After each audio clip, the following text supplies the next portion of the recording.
యుద్ధానికి తీసుకొచ్చాడు అందరిని. ఒకసారా, రెండు సార్లా, ఎన్నిసార్లు? ఆఖరికి యుద్ధం అంతా అయిపోయింది.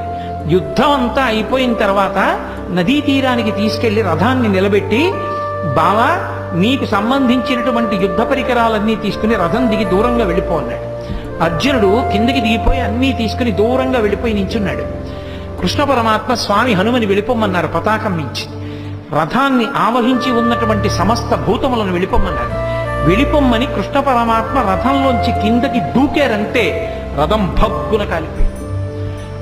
అడిగాడు అర్జునుడు, బావా ఇదేంటి రథం ఇలా కాలిపోయిందని అడిగాడు. నాయనా ఇది ఎప్పుడో కాలిపోయింది. భీష్మ, ద్రోణ, కర్ణ మహావీరులు ప్రయోగించినటువంటి బాణ పరంపరలకి ఈ రథం కాలిపోయింది. నువ్వు కాలిపోతావని దీన్ని కాలిపోకుండా ఆపాను. ఇప్పుడు ఇక యుద్ధంలో విజయం సాధించావు కాబట్టి ఈ రథాన్ని కాలిపోవడానికి అనుమతించాను.